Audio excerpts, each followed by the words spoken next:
बासित ने खुलेआम कह दिया है कि इस्लामिक देशों का संगठन यानी ओआईसी भी भारत के सामने घुटने टेक देगा और तजाकिस्तान को अपना नाम वापस लेना ही पड़ेगा। आखिर भारत ने कौन सी ऐसी बिसात बिछाई है कि दुश्मन पाकिस्तान भी तारीफ करने पर मजबूर हो गया। पाकिस्तान के पूर्व राजनयिक और भारत के घोर विरोधी अब्दुल बासित का मानना है कि यूएनएससी में भारत के मुद्दे पर इस्लामिक एकता का बुलबुला फूट जाएगा। एक इंटरव्यू में बासित ने कहा, मेरा मानना है कि सुरक्षा परिषद की वोटिंग में बहुत से देश भारत के पक्ष में रहेंगे। इसमें ओआईसी के सदस्य यानी इस्लामिक मुल्क भी शामिल होंगे। इस्लामिक नेटो, हर 4-6 महीने में एक ये शब्द सुनने को आता है कि भाई इस्लामिक नेटो बन रहा है, इस्लामिक नेटो बन रहा है। उसके बाद भारत के अंदर एकदम से आप देखेंगे नैरेटिव बनने शुरू हो जाएंगे, ओ जी अभी इस्लामिक नेटो सब मिलके भारत को अटैक करेंगे, भारत पे हमला करेंगे। और कहीं ना कहीं हमको ये देखने को मिलता है कि साहब ओ जी बहुत बड़ा थ्रेट है, बहुत बड़ा ये है। तो ये एक नैरेटिव है। यही वजह है कि भारत अस्थायी सीट को भी एक रणनीतिक कदम के तौर पर देख रहा है, क्योंकि यूएनएससी के अंदर मौजूद रहना भारत को अपनी बात दुनिया के सामने रखने का सीधा मौका और मंच देता है। यही वजह है कि कई विशेषज्ञ मानते हैं अस्थायी सदस्यता भारत की स्थायी सदस्यता की लंबी लड़ाई का एक हिस्सा है। भारतीय विदेश मंत्री एस जयशंकर ने आधिकारिक तौर पर भारत की अभियान की शुरुआत की तो दुनिया को लगा कि ये एक रूटीन डिप्लोमेटिक प्रोसीजर है। लेकिन दोस्तों, ग्लोबल जियोपॉलिटिक्स को समझने वाले जानते हैं कि ये कोई सामान्य दावेदारी नहीं है, ये एक उभरती हुई महाशक्ति की वो दहाड़ है जिसने स्पष्ट कर दिया है कि वैश्विक मंच पर अब सिर्फ वो नियम मानने वाला यानी कि रूल टेकर नहीं है, बल्कि नियम बदलने वाला यानी कि रूल मेकर बनेगा। इसके अंदर कुछ चीजें असलियत भी है, जहां पर सऊदी अरेबिया, टर्की और पाकिस्तान कुछ कोऑर्डिनेशन भी कर रहे हैं, लेकिन इसका जो रियलिटी है वो मैं आपके सामने रखता हूं, क्योंकि ये एक ऐसा अलायंस है जो शायद पेपर में भी नहीं एग्जिस्ट करता। भारत में यूएनएससी में एक बार फिर से अपना झंडा गाड़ा है। यूएनएससी में अस्थायी सदस्य के लिए जो चुनाव हो रहा था उसमें साथ में भारत ने दिखा दिया कि इस समय भारत आगे पाकिस्तान कोशिश कर रहा था कि इस चुनाव अस्थायी सदस्य के लिए जो चुनाव हो रहा है उसमें पाकिस्तान भारत के विरोध में किसको खड़ा कर रहा है और पाकिस्तान ने सोचा वो देश होगा तजाकिस्तान। लेकिन साथियों, भारत के सामने इस समय तजाकिस्तान का कोई भी देश जो एशिया में इस समय जल्दी टिक नहीं सकता। तो आपकी बात जाने की वो पहले से ही यूएनएससी के साथ जो है अस्थायी सदस्य, तो उसके अलावा और कोई प्रतिनिधि सामने नहीं आए। तो साथियों, इस समय संभावना लग जा रही है कि भारत फिर से यूएनएससी के अस्थायी सदस्य जो बनेगा भारत के पास वेटो पावर आएगा। और साथियों, पाकिस्तान ने कबूल किया है कि इस समय जो भारत के सामने तजाकिस्तान तो क्या बाकी जो ओआईसी के जो कंट्री हैं वो भी भारत के साथ जब चुनाव होगा तो रहने से बात ओआईसी के जो कंट्री हैं वो कितना भी पाकिस्तान की बात माने, लेकिन चुनाव के वक्त उनके साथ वो बाहर करने में ये बात खुद पाकिस्तान के अब्दुल बासित ने कबूला है। और उसे तो पता है कि भारत कुछ ऐसा कूटनीति खेलेगा कि तजाकिस्तान हो सकता है कुछ चुनाव से अपना नाम वापस ले लें और अगली बार भारत उसका विरोध नहीं करेगा और अगली बार तजाकिस्तान को मौका मिलेगा। लेकिन इस बार भारत मिलेगा और तजाकिस्तान को चुनाव लड़ने से ही ना लड़ने के लिए बनाएगा।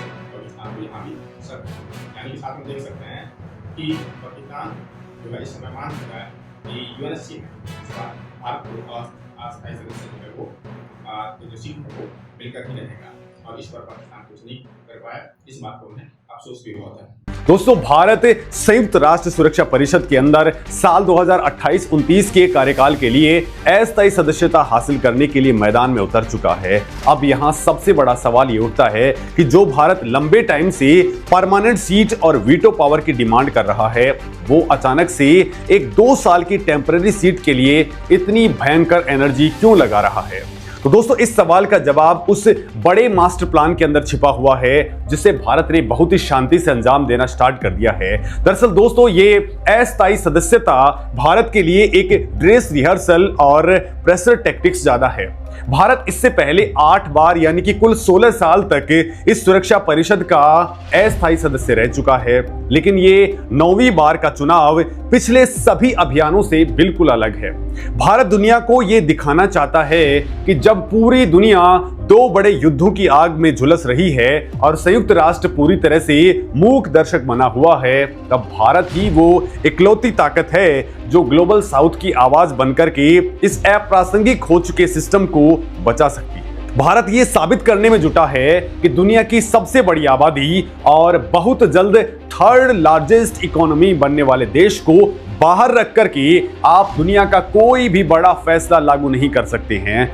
लेकिन दोस्तों, इस बार रास्ता इतना ज्यादा आसान नहीं है। जून 2027 के अंदर होने वाले इस चुनाव के अंदर एशिया पैसिफिक ग्रुप की एक सीट के लिए भारत का सीधा मुकाबला मध्य एशिया के एक छोटे से देश ताजिकिस्तान से है। ताजिकिस्तान ने इससे पहले कभी भी सिक्योरिटी काउंसिल का चुनाव नहीं लड़ा है। ऐसे में कूटनीतिक प्रभाव और ऐतिहासिक ट्रैक रिकॉर्ड के मामले में भारत का पलड़ा बिल्कुल भारी दिख रहा है। लेकिन दोस्तों, असली खेल तब शुरू हुआ जब 57 देशों वाले ऑर्गेनाइजेशन ऑफ इस्लामिक कोऑपरेशन यानी कि OIC ने ताजिकिस्तान को अपना एक मुश्त सपोर्ट दे दिया है। अब दोस्तों, जरा इस वोटिंग के गणित को समझिए। संयुक्त राष्ट्र महासभा के अंदर कुल 193 देश हैं। चुनाव जीतने और सिक्योरिटी काउंसिल के अंदर एंट्री पाने के लिए किसी भी देश को 2/3 बहुमत यानी कि कम से कम 129 वोटों का सपोर्ट चाहिए होता है। ताजिकिस्तान की रणनीति बिल्कुल साफ है। उसे OIC के 57 वोट सीधे तौर पर मिल रहे हैं और साथ ही पहली बार चुनाव लड़ने के कारण उसे कुछ सहानुभूति के वोट मिलने की भी उम्मीद है। दोस्तों, इसके पीछे पाकिस्तान का बहुत बड़ा सपोर्ट सिस्टम है। पाकिस्तान की लॉबिंग का एक मात्र उद्देश्य ये है कि ताजिकिस्तान को ढाल बना करके भारत को ग्लोबल मंच पर किसी भी तरह से ब्लॉक किया जाए। और दोस्तों, ये एक ऐसा सिक्योरिटी थ्रेट और क्रॉस बॉर्डर प्रेशर है जिसे भारत बहुत अच्छे तरीके से समझता है। अगर 57 इस्लामिक देश एक वोट बैंक की तरह काम करेंगे तो भारत 129 के उस जादुई आंकड़े तक कैसे पहुंच पाए। नमस्कार, जय हिंद, जय Bharat and welcome to Dev Talks. This is Aadi अचिंत।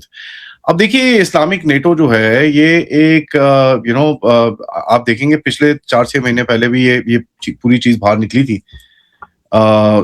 सो हमने एक चीज देखी, उसके बाद सऊदी अरेबिया ने कहीं ना कहीं पीछे हटा था और उसके बाद से एकदम से ठप हो गया था।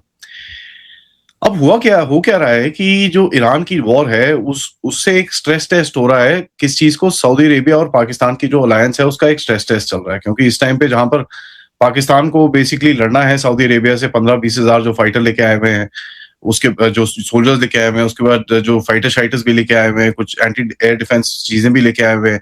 तो ये सब चीजों का भी स्ट्रेस टेस्ट चल रहा है कि भाई क्या पाकिस्तान सऊदी अरेबिया के लिए एक्चुअली लड़ेगा।